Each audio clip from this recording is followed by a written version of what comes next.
A'udzu billahi minasy syaithanir rajim. Bismillahirrahmanirrahim. Idzas samaa'u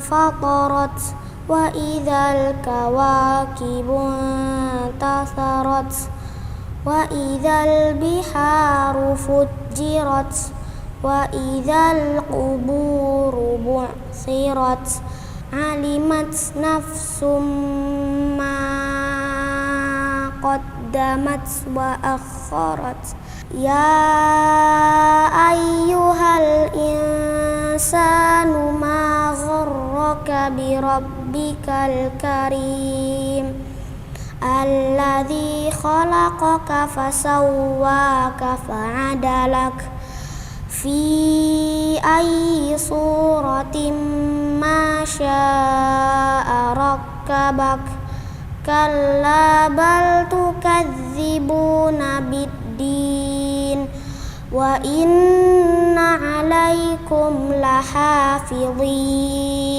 kiraman katibin ya'lamuna ma taf'alun innal abrara lafi na'im wa innal fujjara lafi jahim yaslawnaha yawmaddin wa ma hum anha bighaibin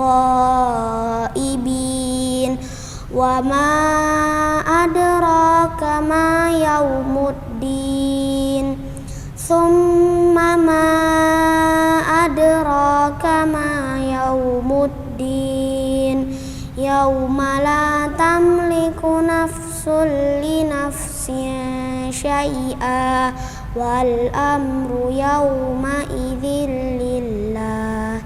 Shadaqallahul azim.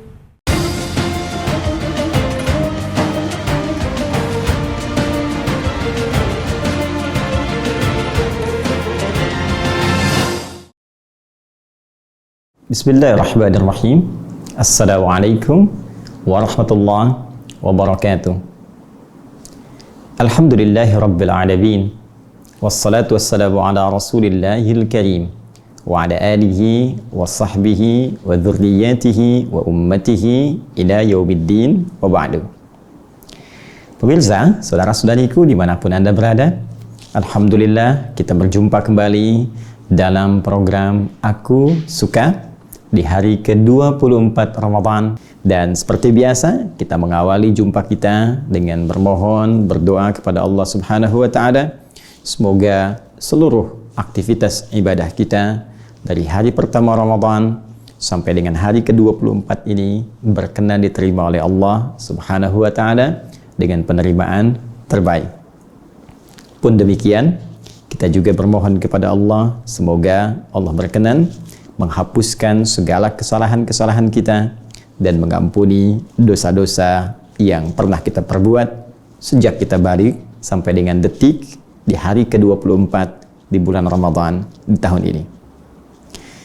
Ada yang sangat menarik dari tautan janji Rasulullah SAW berdasar petunjuk Allah Subhanahu wa taala yang diberikan spesial terkait sandingan ini dengan amal ibadah yang ditunaikan di bulan Ramadan saja. Jadi hal yang menarik ini hanya diberikan di bulan Ramadan, datang setiap tahun, dan umumnya bersanding dengan amalan-amalan yang kita kerjakan saat beribadah di bulan Ramadan. Hal istimewa ini nampak pada ampunan Allah Subhanahu wa taala, maghfirah dan rahmat yang Allah berikan kepada setiap hamba-hamba yang beriman. Bila kita perhatikan dengan seksama, teman-teman sekalian, kita bisa dapatkan bahwa beberapa ragam ibadah yang disebutkan oleh Rasulullah SAW dalam narasi hadis-hadis beliau, seperti qiyam salat di malam Ramadan, kemudian bahkan siam, puasa di hari-hari Ramadan, bahkan fenomena malam Al-Qadar yang bila kita dapati dan beribadah di dalamnya sangat menarik, bahwa salat malam yang kita tunaikan di malam-malam Ramadan, puasa siam yang kita tunaikan di siang Ramadan, fajar sampai dengan ke maghrib, kemudian bahkan bila bertepatan ibadah kita dengan malam Al-Qadar, kesemuanya ini tidak lepas dengan sandingan maghfirah, ampunan yang Allah berikan kepada hamba-hambanya yang beriman. Kita telah sebutkan di awal-awal jumpa kita tentang hadis-hadis terkait dengan amalan ini semua. Man qama ramadhana imanan wa ihtisaban ghufira lahu ma taqaddama min dhanbi. Siapa yang mampu menunaikan qiyam khusus di malam-malam Ramadan, ditunaikan dengan penuh keikhlasan karena Allah, kekuatan imannya, ya, apa yang dia dapatkan? Ghufira lahu ma taqaddama min dhanbi. Dia akan mampu mendapatkan ampunan dari Allah Subhanahu wa taala dari dosa-dosa yang dulu pernah ia kerjakan sampai detik itu. Demikian pula dengan siam, man shoma ramadhana, redaksi yang serupa, hanya berbeda qiyam dan siam. Man shoma ramadhana imanan wa ihtisaban ghufira lahu ma taqaddama min dhanbi. Siapa yang menunaikan puasa Ramadan dengan penuh keimanan karena Allah, ketulusan hati, mengoreksi diri pada saat itu, berpeluang diampuni dosa-dosanya dari sejak dulu sampai dengan detik dia puasa itu. Demikian dengan hadis terkait dengan malam Al-Qadar. Bahkan belum basah ya lisan kita mengkaji ini di pertemuan-pertemuan yang lalu. Nabi bersabda, man yaqum lailatal qadri, riwayat lain man qama lailatal qadri imanan wa ihtisaban ghufira lahu ma taqaddama min dhanbi. Siapa yang bangun di malam Ramadan bertepatan malam itu dengan Al-Qadar, ya, lalu dia bangun menunaikan salat, dia kerjakan karena Allah, tulus ikhlas mengoreksi dirinya, maka dia berpeluang diampuni seluruh dosa-dosa yang pernah dia kerjakan sampai detik dia menunaikan qiyam itu di malam Al-Qadar. Nah, jika tawaran ini dari mulai malam, siang sampai berjumpa dengan Al-Qadar selalu disandingkan ya dengan ampunan Allah Subhanahu wa taala, ini menunjukkan bahwa ampunan ini begitu spesial. Ini menunjukkan bahwa rahmat Allah itu sangat mahal. Ya, jadi kalau Anda ingin mendapatkan rahmat ini, sampai rahmat dimaksud disandingkan dengan malam Al-Qadar. Ini pun kita buru karena belum tentu tahu di mana malam Al-Qadarnya. Ya.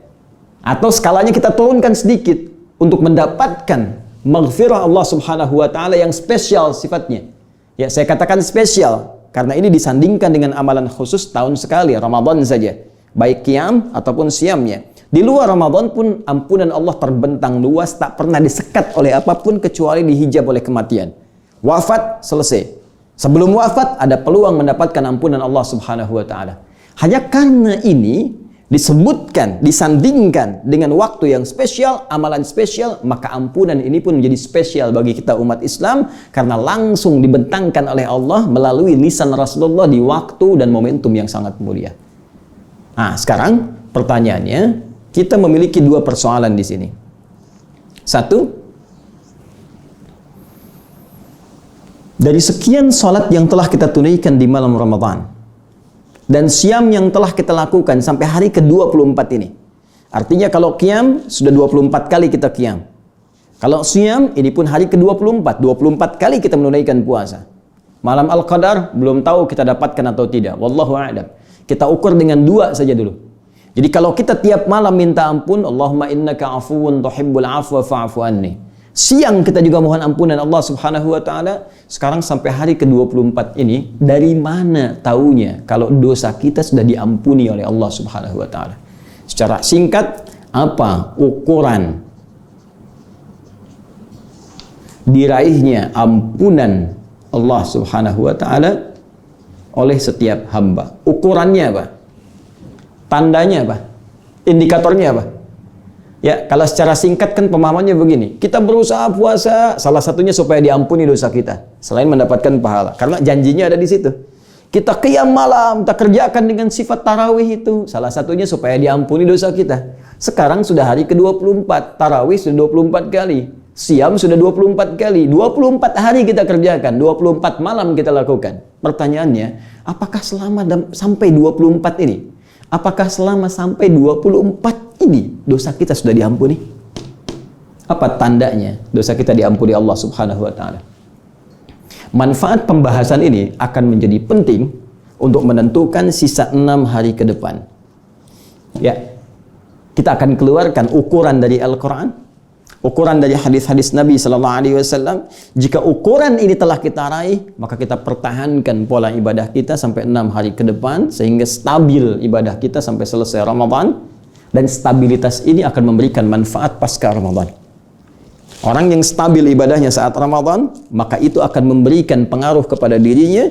Dia akan memiliki, dalam hadis disebutkan junnah namanya, perisai yang menjaga dia dari perbuatan maksiat, ya, sampai dengan 11 bulan berikutnya sampai ketemu Ramadan lagi. Ya, dan mendapatkan dari Allah Subhanahu wa taala petunjuk disebut dengan hudan. Hudan ini salah satu maknanya diberikan kenikmatan untuk ibadah. Sehingga nanti pasca Ramadan akan ada perbedaan dengan sebelum Ramadan.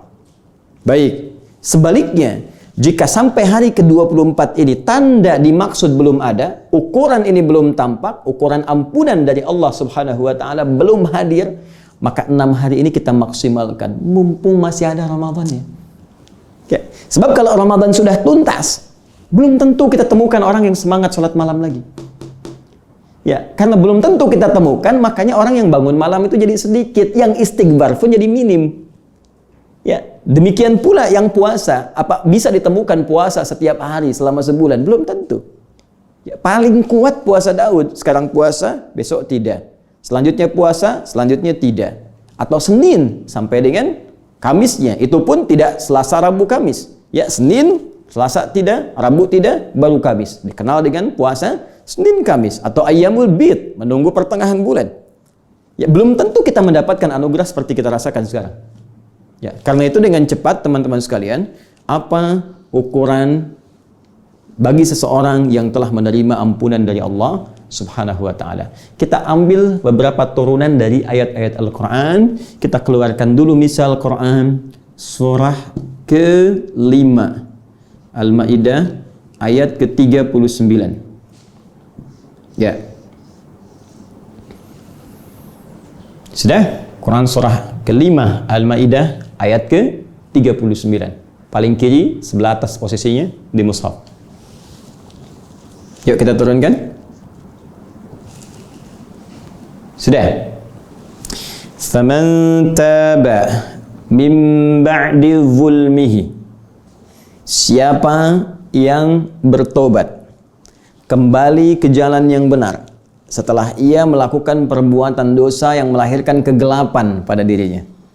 Perhatikan, ini kalimat luar biasa indah. Fokus teman-teman sekalian. Kata Allah, faman taba. Pertama menggunakan man. Man. Awas. Ismun mausulun yadullu ala fardiyatil amiyah. Kata sambung, konjungsi menunjuk pada objek dalam konteks ini. Ya, menunjuk pada bentuk tunggal tapi maknanya luas. Artinya, ini ketika ajakan Allah Subhanahu wa ta'ala, tawaran Allah ya kepada hamba-hambanya beriman, kepada hamba-hambanya yang beriman untuk mendapatkan ampunan Allah Subhanahu wa ta'ala, ditawarkan oleh Allah, dibentangkan kepada siapapun tanpa batasan. Tunggal bentuknya umum, mau laki-laki, perempuan, tua, muda, besar, kecil, ya mohon maaf, mau kaya, mau cukup, nggak ada batas rata kehidupan di dunia ini. Ya, tidak bisa kemudian menghambat nilai ampunan Allah untuk diberikan. Siapapun bebas. Jelas sampai sini? Baik, karena itu, karena sifatnya bentuknya tunggal, maka setiap kita dapat tawaran. Jadi kalau ada yang kemudian, mohon maaf Allah sudah tawarkan, nih saya ampuni, dia nggak minta ampun juga misalnya. Jadi yang salah bukan Allah.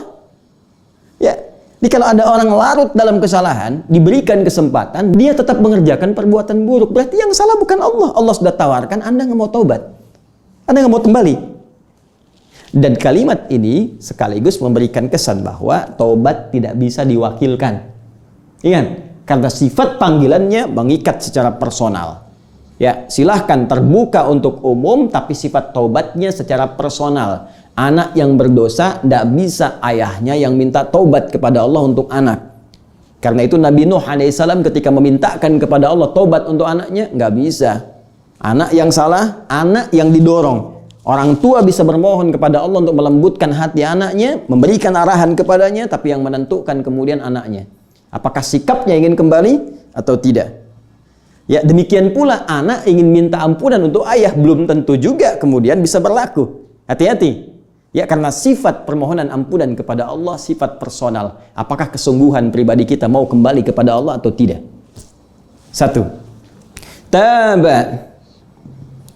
Ya, saya pernah sampaikan dalam kajian-kajian yang lepas, taba kembali kepada jalur yang benar.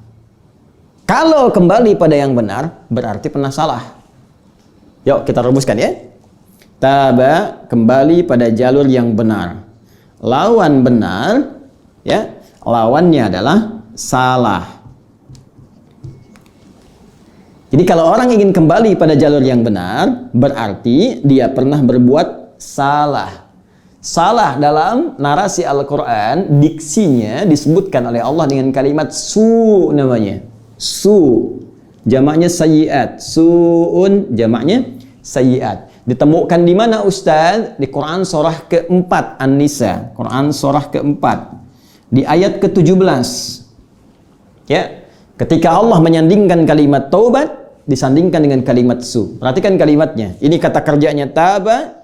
Sifatnya disebut dengan taubat, kembali pada jalan yang benar. Ayat-ayatnya, innamat taubatu 'ala Allahi lilladzina ya'maluna su'a bijahalatin. Ada ayat ini? Sungguh, taubat, kembali pada jalan yang benar itu yang diterima oleh Allah Subhanahu wa taala berasal dari orang yang pernah berbuat salah, berbuat buruk, su. Awas, hati-hati, ya.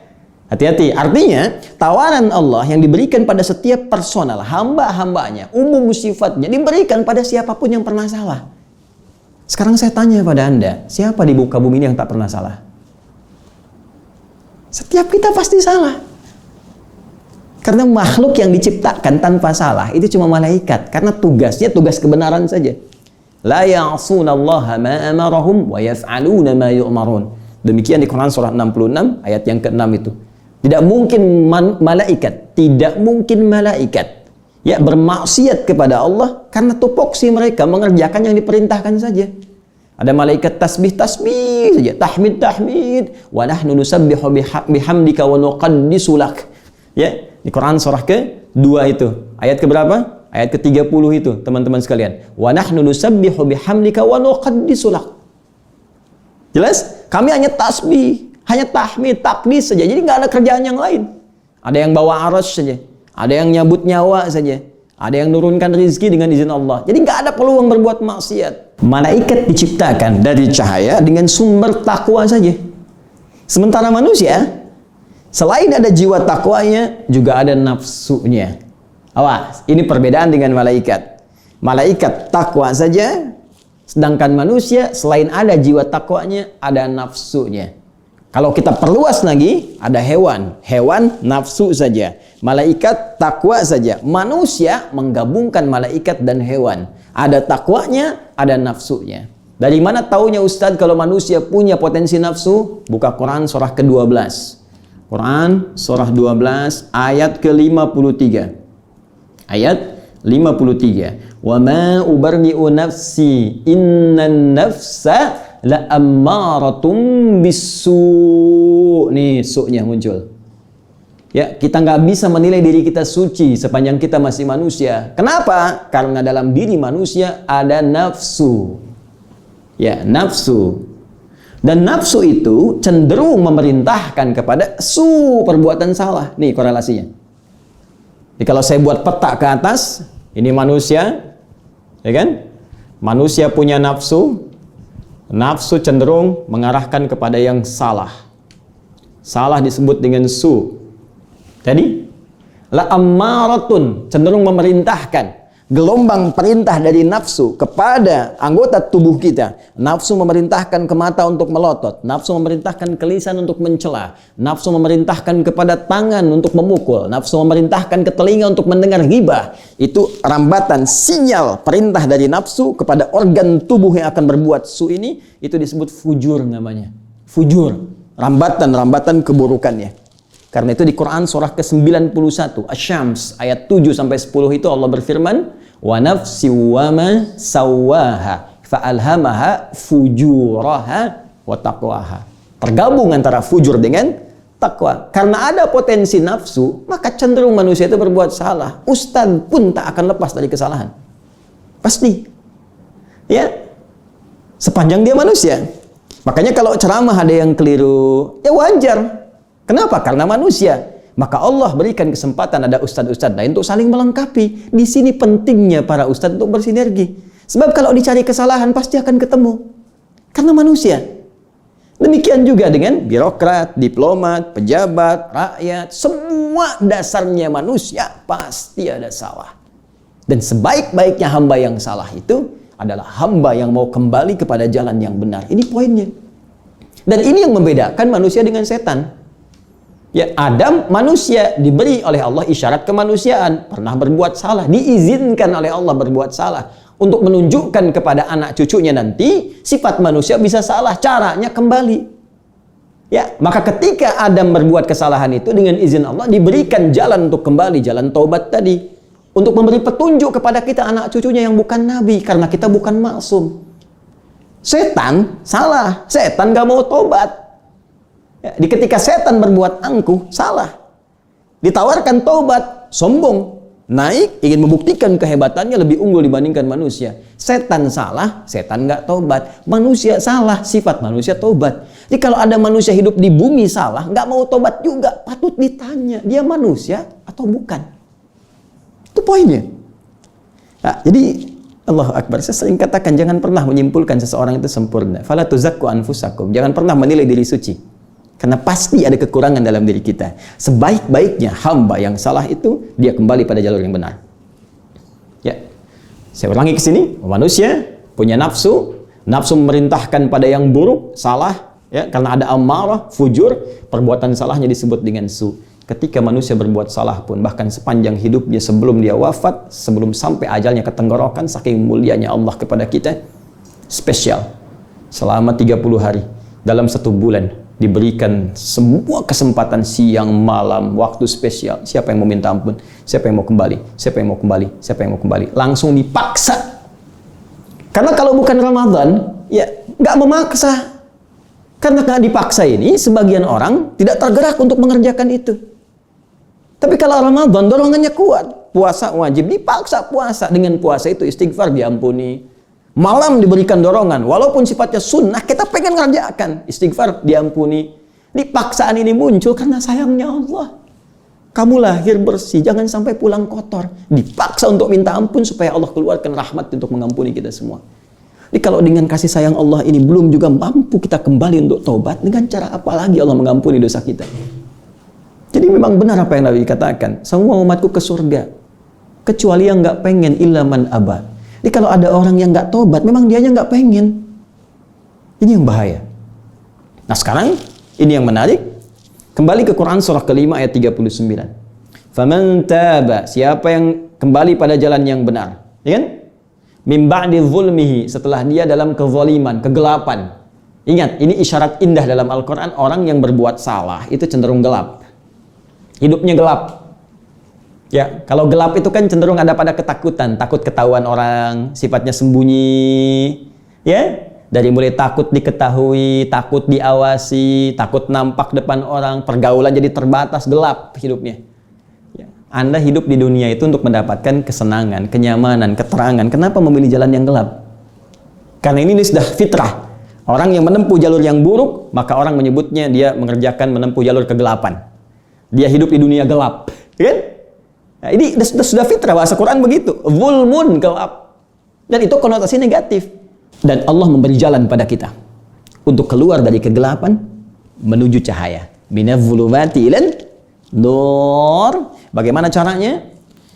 Faman taba min ba'di zulmihi wa aslah. Ini kata kuncinya. Aslah. Aslaha. Aslaha. Dan berubah jadi lebih baik. Aslaha yuslihu, orangnya disebut muslih. Akar kata utama dari kata aslaha itu salaha. Yasluhu. Orangnya disebut solih. Solih apa artinya? Baik menurut Allah. Kebaikan yang dibenarkan oleh Allah Subhanahu wa ta'ala. Ya. Jadi ukuran kebaikannya bersumber dari Allah. Ada yang universal sifatnya. Maaf, jujur itu universal. Dermawan, ya kan? Baik, rendah hati, itu universal sifatnya. Baik muslim, baik non-muslim, bisa jujur, bisa rendah hati, bisa dermawan. Ada yang sifatnya spesifik, khusus bagi orang beriman saja. Ya, terkait dengan ibadah, salat, benar. Zakat, benar. Baca Quran, ngamalkan Quran, benar. Ada yang sifatnya terkait dengan sosial, untuk orang beriman saja. Maaf, ada yang sifatnya bentuk larangan, jangan makan daging babi.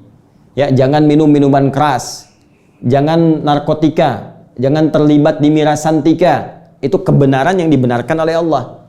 Artinya kalau ada orang jujur tapi masih minum, berarti belum taubat. Ada orang jujur masih makan makanan haram, belum taubat. Ada orang misalnya rendah hati tapi main judi, itu juga sama, belum benar. Yang dibenarkan kebenarannya oleh Allah disebut dengan solih. Akar katanya solaha.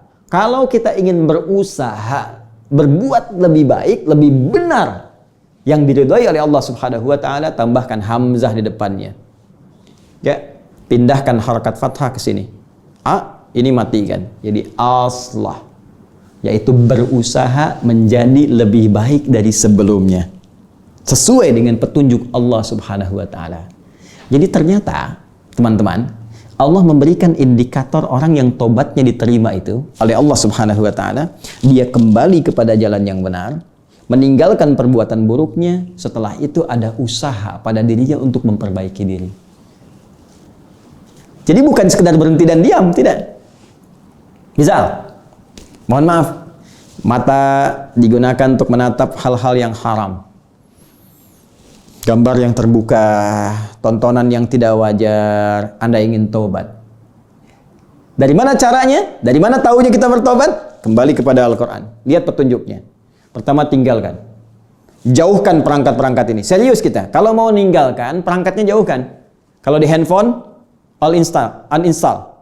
Ya, sekali lagi, kalau di handphone, uninstall programnya. Jauhkan. Hapus. Kalau di TV, jauhkan. Kalau majalah, buang, bakar. Ya. Jauhkan. Dengan menjauhkan ini, dengan menghilangkan dari sekitaran kita, maka tidak ada peluang bagi setan untuk membawa kita kembali pada dunia gelap itu. Setelah itu apa? Aslah. Datangkan yang lebih baik yang bisa dilihat. Kalau di TV, channel-channel maksiat, hapus, erase, hapus. Datangkan channel-channel kebaikan. Channel dakwah, bacaan Quran, ya. Informasi dunia yang memberikan manfaat kepada kita. Silahkan dunia lautan, dunia hewan, dunia astronomi, ya alam semesta misalnya. Belajar kita. Belajar tafsir, belajar hadis, kumpulkan yang bermanfaat. Kalau ada yang soleh, kenapa cari yang salah? Jelas. Karena itu mata dibawa untuk menatap yang baik-baik. Ini yang disebut dengan aslah. Demikian turunannya sampai ke telinga, sampai ke mulut, sampai dengan ke ujung kaki. Nah sekarang tugas kita sampai ke hari 24 ini. Sampai ke hari 24 kita berpijak di bumi dalam menjalani Ramadan ini. Seharusnya kita mengoreksi diri dari awal Ramadan sampai hari ini, dari tubuh kita dulu, ujung kepala sampai ujung kaki. Apa perbuatan salah, yang pernah dikerjakan ujung kepala kita sampai dengan ujung kaki. Setelah itu kita taubati, lalu sekarang kita evaluasi. Apakah sudah ada aslah atau sifatnya islah atau belum? Yo, pelan-pelan. Cek dulu. Kalau bisa ada bukunya, mata saya. Apa kebiasaan buruknya? Ya, telinga saya, lisan saya, jemari saya, sampai ke ujung kaki. Cek satu-satu. Sampai hari ke-24 ini, lihat. Kalau belum sempurna, malam ini kita tangisi. Untuk mata dulu. Ya, kemudian kita berjanji kepada Allah, tinggalkan yang buruk-buruk, datangkan yang baik. Demikian pula selanjutnya, telinga, lisan, sampai ke ujung kaki. Yang paling menarik, ada cara, bahkan gambaran yang disampaikan oleh Al-Quran untuk praktek tentang koreksi diri ini. Masya Allah, Al-Quran itu luar biasa. Keterangannya ada, petunjuknya ada, contohnya ada, caranya pun diberikan juga. Yuk kita lihat. Bacaan zikir yang langsung disebutkan oleh Allah Subhanahu wa taala dalam Al-Qur'an sebagai contoh dari amalan orang-orang soleh sebelum kita, khususnya dari kalangan para nabi. Saya ambil contoh misal, cara koreksi diri tentang perbuatan zalim, ya. Zulmun itu kan gelap, perbuatannya disebut dengan orangnya zalim, perbuatannya zulmun, zalama yazlimu, zulmun, ya. Fokus ini Quran surah ke-7 Al-A'raf ayat 23. Masih ingat tadi ayatnya? Yang Quran surah 5 ayat 39? Faman taba min ba'di zulmihi. Siapa yang pengen jadi orang baik, jadi orang benar setelah dia berbuat zalim, zulmihi. Ya? Orangnya disebut zalim. Perbuatannya zalama, yazlimu, zalama. Kalau Anda ingin mengakui begini, ya Allah, saya berbuat zalim, maka Anda katakan, ya Allah, zalamtu. Ya, kalau Anda ingin memohon rahmat Allah, ya Allah, Engkau yang merawat saya, Engkau yang menghidupkan saya, Engkau yang mewafatkan saya, Engkau yang menyembuhkan saat sakit, ya Allah, segalanya bersumber darimu. Maka kalaupun saya salah, Engkau pasti akan mengampuni dosa saya. Anda sebut sifat Allah dengan rububiyahnya, perawatannya. Maka Anda katakan Rabbana. Karena itu dalam doa kita sering menyebutkan Rabbana. Rabbana, Rabbana, Rabbana. Rabbana atina fid dunya hasanah dan seterusnya. Maka kita katakan Rabbana. Rabbana. Untuk diri kita, Rabbi. Saya berbuat zalim, zalamtu. Ya. Zalama perbuatannya. Saya berbuat zalim, zalamtu. Baik. Tapi di rumah kan bukan sendirian. Kalau Anda anak, pasti ada ayah, ada ibu. Di mana ada anak ingin masuk surga sendirian, sementara ayah ibunya nggak ikut, pasti pengen bawa ayah ibunya. Kalau Anda orang tua, pasti pengen melibatkan anak-anaknya. Kalau Anda suami, pasti pengen istri juga ikut. Intinya, nggak mungkin kita masuk surga sendirian. Surga terlalu luas untuk kita sendiri. Ya, kita ingin ikutkan yang lain. Maka kalau kita ingin tarik suasana banyak itu ke dalam diri kita untuk bermohon kepada Allah, kita ganti kata gantinya dari tu menjadi na, dhamirnya jadi na. Rabbana zalamna, na, zalamna. Masya Allah. Perhatikan Nabi Adam alaihissalam, kakek moyang kita, betapa berfikir sayang pada setiap anak cucunya. Ketika beliau diberikan ujian oleh Allah Subhanahu wa taala, dilatih untuk memberikan petunjuk kepada anak cucunya. Kalau beliau kan nabi. Nabi sifatnya maksum, ketika turun ke dunia jadi nabi. Ketika dicipta di akhirat diberikan ujian sebagai petunjuk kepada anak cucunya. Ini pekerjaanmu, ini larangannya, ini musuhnya. Ya, turun kamu ke muka bumi, berikan petunjuk kepada anak-anakmu. Ketika beliau diizinkan berbuat salah itu, kemudian turun ke muka bumi, ya, peristiwa terjadi di Quran surah kedua ayat 35 masuk ke surga untuk training sementara. 36 ya, godaan setannya ditampakkan, berbuat kesalahan. 37-nya diberikan kalimat taubat, fatalaqqa adamu min rabbi kalimatin fataba alaih. Nah, kalimat taubat itu sesungguhnya hakikatnya untuk kita. Ya, karena Nabi Adam itu nabi, kembali kepada Allah minta pasti diampuni, sifatnya kemudian maksum, tapi kita kan bukan nabi.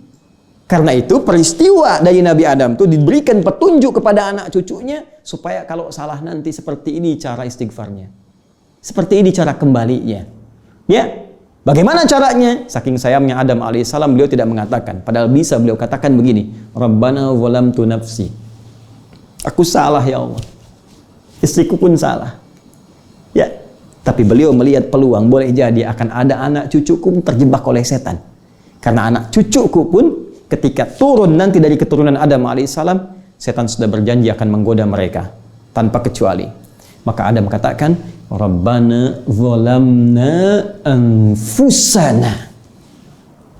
Ya Allah, ya Tuhan kami, Engkau yang merawat kami, menyayangi kami, menjanjikan surga kepada kami, menjanjikan kalau sakit disembuhkan, kalau salah dimaafkan, kalau dosa diampuni. Zalamna anfusana. Kami mengakui kami sering berbuat zalim. Kami banyak salahnya ya Allah. Ya. Saya salah, ayah saya salah, ibu saya salah, istri saya salah, suami salah, anak-anak salah, teman-teman salah ya Allah. Karena itu ketika Anda menyebutkan kalimat zalamna, coba gambarkan siapa yang Anda kemudian ingin ikut sertakan. Apakah ayah Anda, ibunda, istri, anak-anak, ya, adik kakak kita, masukkan di situ. Zalamna anfusana. ketika menyebut kalimat anfus, zalamna anfusana. Anfusana. Anfus jama dari kata nafas. Nafas itu kan diri kita, ini. Wakil dari tubuh kita. Nafas maknanya banyak sekali. Bernafas, nafas. Kumpulan tafujur dengan takwa, nafas. Diri ini pun seutuhnya nafas namanya dalam bahasa Arab. Ya. Karena itu, ini bagian pertama koreksi. Ketika Anda menyebutkan anfusana, cek mata, telinga, lisan, sampai ke ujung kaki. Apa dosanya? Apa salahnya? Maka bangun sebetulnya di setiap malam Ramadan. Kalau bisa Anda kasih kurikulum malam pertama, saya ingin selesaikan dosa dengan orang tua. Bayangkan salahnya apa? Minta ampun sama Allah. Kalau sudah wafat, doakan. Kalau masih hadir, minta maaf. Minta doa. Minta kepada Allah. Minta. Dan perbaiki. Setelah itu rubah sikap kita dengan cara yang lebih baik. Demi Allah saya katakan akan terjadi perubahan dalam hidup kita. Lalu kepada pasangan hidup, anak-anak, teman-teman, saudara-saudari kita, praktekkan ini. Dan yang paling dahsyat, kalimat ini langsung diturunkan oleh Al-Quran di surah ke-7 ayat 23. Paling kanan sebelah atas di mushaf. Rabbana zalamna anfusana wa illam taghfir lana wa tarhamna lanakunanna minal khasirin. Ya Allah, hanya Engkau yang mampu mengampuni dosa kami. Kalau enggak Engkau ampuni ya Allah. Kalau enggak Engkau ampuni, kami termasuk rugi. Kami akan menderita ya Allah. Sedangkan Engkau Tuhan yang penuh dengan nilai kasih. Engkau tidak mungkin membiarkan hamba-Mu menderita. Kami mohon ya Allah. Kalau dengan permohonan ini belum juga diampuni, dengan cara apa lagi kami memohon kepada-Mu ya Rabb. Ya. Ini di antara cara-cara yang sangat menarik. Karena itu, teman-teman sekalian, saya Adi Hidayat, di penghujung kultum aku suka ini, saya ingin mengajak kepada diri saya pribadi dan kita semua. Pertama, mari kita koreksi diri kita masing-masing sebagai apapun kita. Apakah di keluarga anak, suami, istri, ayah, ibu, kakek, nenek, saudara, saudari, atau dalam konteks yang lebih luas, dengan passion kita, ustadzkah, pejabatkah, rakyatkah, pedagangkah, pengusahakah, lihat diri kita, koreksi. Karena mustahil ada manusia yang sempurna. Jangan pernah mencela pelaku maksiat yang ingin bertobat. Karena mereka lebih dicintai oleh Allah Subhanahu wa Ta'ala dibandingkan dengan orang soleh yang tidak pernah merasa salah. Karena itu, waktu terbaik bagi kita saat Ramadan ini untuk bermohon, gunakan zikir terbaik yang dicontohkan Al-Quran untuk merasakan keadaan diri kita dan kembali kepada Allah sebelum kematian menjemput kita. Ada satu lagi yang paling dahsyat. Al-Quran memberi isyarat dengan zikir-zikir tertentu. Setelah kembali kepada Allah itu, maka orang-orang yang bermohon kepada Allah dijamin langsung oleh Al-Quran seketika permohonannya akan dikabulkan, permintaannya akan diberikan. Bahkan nanti ada di antara mereka yang belum bermohon kepada Allah, sudah diturunkan jawaban sesuai dengan kebutuhan dunianya dan kebaikan akhiratnya. Siapa mereka dan seperti apa narasi Al-Quran menjelaskan itu? Insya Allah kita akan bahas esok di hari ke-25 di bulan Ramadan dengan topik yang sangat spesial, rahasia terjawabnya doa dalam Al-Quran dan sunnah Rasulullah SAW. Demikian yang saya sampaikan, semoga bermanfaat. Selamat berbuka. Subhanakallahumma wa bihamdika asyhadu an la ilaha illa anta astaghfiruka wa atubu ilaik wa akhiru da'wana alhamdulillahi rabbil alamin. Assalamualaikum warahmatullahi wabarakatuh.